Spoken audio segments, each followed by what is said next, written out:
Retour à Douarnenez, plus exactement dans le quartier de Poule-David. Là vivaient Jules et Soisig. Depuis qu'ils étaient mariés, Soisig n'avait pas arrêté de parler sans arrêt. C'était une exception.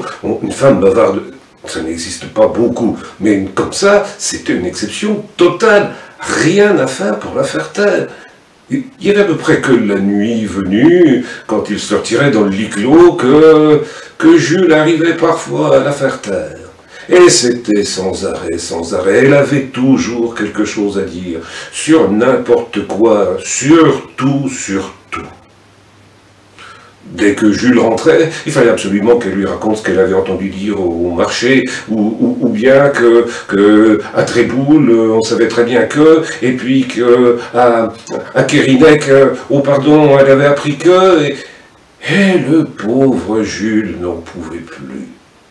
Pas moyen de regarder la télé, dès qu'il y avait un match de foot, elle le commentait en même temps. Et elle se mettait en colère parce que les joueurs jouaient pas comme il faut, parce que l'arbitre faisait pas son travail, et le pauvre Jules ne comprenait plus rien au match.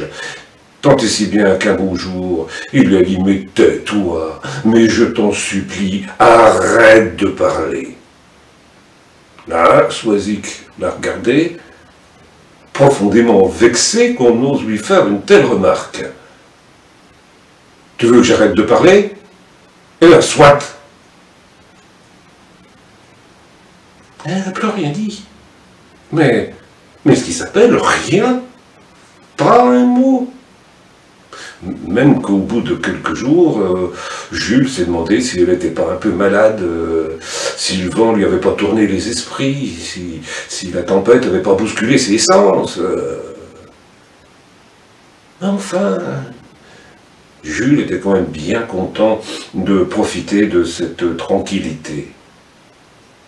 Enfin, ça faisait si longtemps qu'ils étaient mariés, ça faisait si longtemps qu'il l'entendait parler, que de vivre dans le silence, eh ben ça gênait.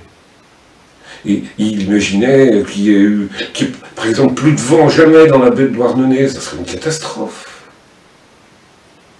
Mais elle, rien, toujours rien, silence complet.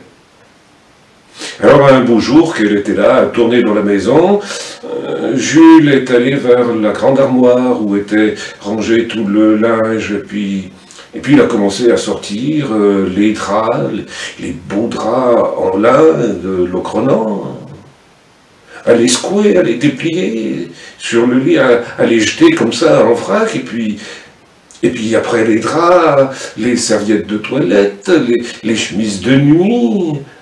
Et là, il a attaqué même les nappes, des belles nappes en lin de Locronan, et il a déplié les nappes, et pareil, il les achetait, les serviettes, une par une, et il les jetait. Et à la fin, Soisig, qu'elle n'a pas pu tenir, elle a dit à son Jules, « Mais qu'est-ce que tu fais? Mais qu'est-ce que tu cherches ?» Ah! Et Jules lui a dit, « Je cherchais ta voix, je croyais qu'on l'avait perdue. »